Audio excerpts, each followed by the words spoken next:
What's up, everybody? We are finally back. This time, we are going through a graphic I made with AI.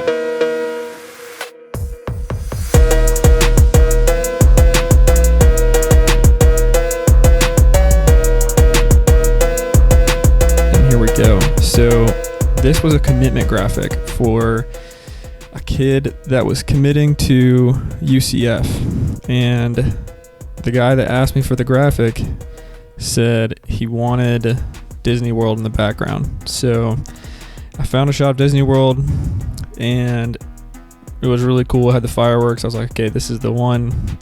And the blue and gold fit the vibe of UCF super well. So I was like, all right, I'm going to try and use AI to expand this thing in Photoshop. So this was like pretty much my first attempt. I may have tried like a couple things before this, but this is basically my first attempt. So you can see what I'm doing here is basically just selecting all the areas around it and letting it just expand itself. You can type in a prompt, but for most of these, I was not typing in anything. I think for the water in front of it, I typed it in. So you can see like pond with reflection. And I mean, look how good of a job it does for at least a couple of those. Like, they're not always perfect, but it gives you 3 options over to the right side.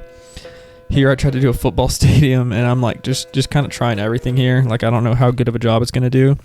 So I tried to do like a football field, football stadium. That obviously did not work. Looked very like bad and cheesy and like it didn't belong. But the reflections and the water and stuff, that worked really well. So I went in that direction. And a lot of these like turn out really good. As you can see, I'm just kind of trying different things like field, water, reflection. Tried to do football player, and you can see how terribly that worked out. So I ended up just going with the water reflection, and then honestly barely ended up using it because I put the UCF stadium in front of it and just cut out the sky in the background. So that was mainly what I did with the AI stuff. Here I just am cutting out the player, and I like to use a hard brush and go around and just touch up the areas. That's my way of cutting things out. I will rasterize the layer and then do remove background to get the original cut out, and then all the imperfections that I just fixed with the brush.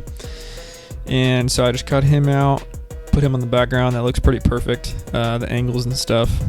And then I got this other cut out. I think these are the 2 photos he wanted me to use. I can't remember if I'm pretty sure he specified he wanted these 2 photos. So if they have photos they specifically want me to use, then I will use those photos. But he like sent them to me over DM, which made them obviously a lot worse quality. So I went into the folder that UCF actually shared with him and then found the 2 photos that he wanted and used the high quality versions, because that will make the difference 100,000%. You have to use high quality photos in your graphics if you want them to look good. So then it was basically easy. We have the background image that I used AI to make. We have the field image that I cut out, and then his 2 cutouts. That's basically what's on there right now. And then here I'm trying to make the fireworks kind of like show through him, without making him look, or like fading him out too much. So I think that looks pretty good. I use this committed text, 3D text that I made for another graphic, and then I just kind of started using for a lot of commitment graphics in a 3D software. And that may or may not still be on the Patreon on one of the graphics. But this graphic will be on the Patreon soon. So feel free to check that out, and you guys will have access to look through this graphic, see the committed text, as well as like the AI stuff that I used in here. So kind of just went with like the same or a very similar look to what I had been doing in the other UCF commitment graphics. Here I'm just painting on some shading onto him. So the lighter areas would be, around the edges of him because the light's coming from the background in this photo. And then like the middle of him would be darker. Well, it looks like I took it off there. Sometimes it looks good, sometimes it doesn't. So you kind of have to mess around with it. And there are definitely other people like, Benny Productions and some other sports designers that are a lot better at doing this sort of thing, like putting players into a scene or putting characters into a scene. And it can be tough to figure out the lighting to make it look right. So I decided to darken up like his lower half and leave his top half bright just to make it stand out more, because I didn't want it to like look kind of like faded and too dark.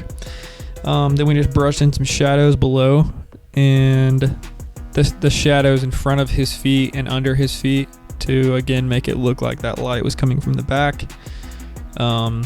Then I tried to do that same sort of lighting on the stadium to make that look right. And obviously we have to add in the logo.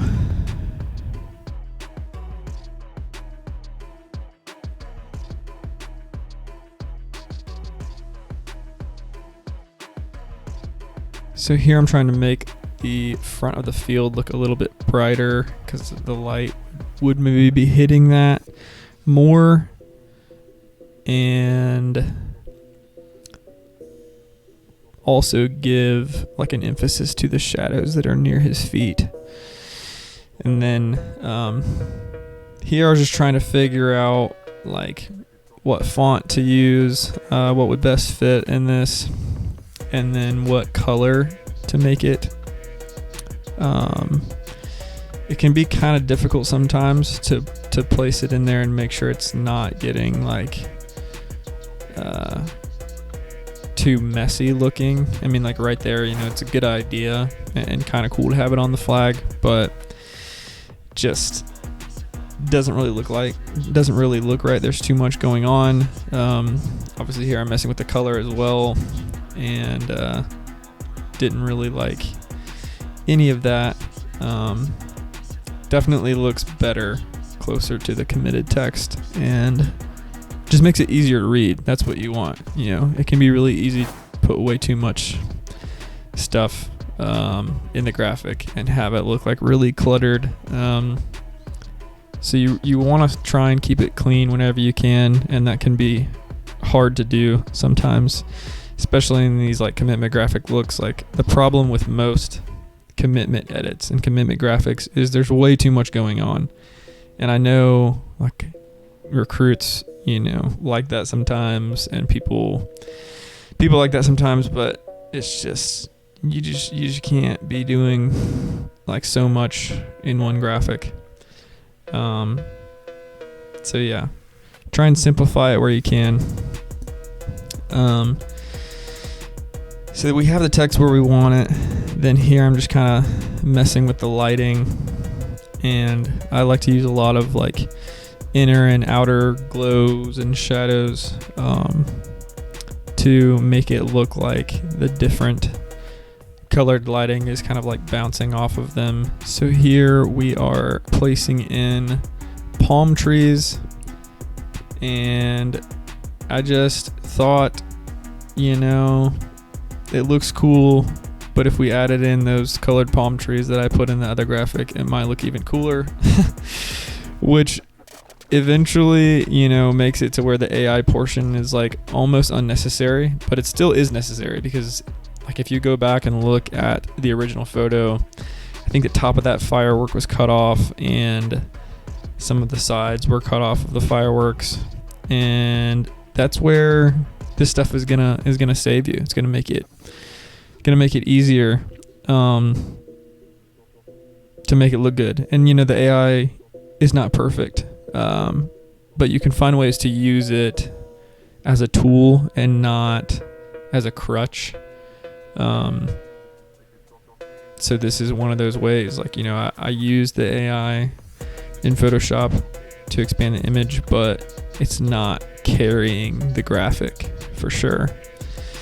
And I will say, I'll have some videos coming out soon that the AI, seems to maybe start carrying the graphic a little bit more, and I think we're probably going to be heading that way. But again, you have to use it as a tool and not just rely on it for everything. But yeah, so here I'm just trying to figure out where to put the palm trees, have them blended in well and not make the graphic too much. I still think it looks fairly clean, especially for a committed graphic, because like I said, they can get pretty cluttered pretty quickly. So I would say this looks pretty good for a committed graphic where I have it. I like to, at the end of every graphic, mess with the colors. So I went in, changed all the colors to make them match, make them look like the UCF colors. Then I go over top of everything, give it kind of overall look, and then I use my lighting effect that I obviously stole from whoever originally made it a thing, but the whole apply image thing you've seen in my other graphics, and that is how I have been ending most of my graphics these days. So you can find this graphic on Patreon, so go check that out. Thanks for watching, and I'll hopefully see you soon.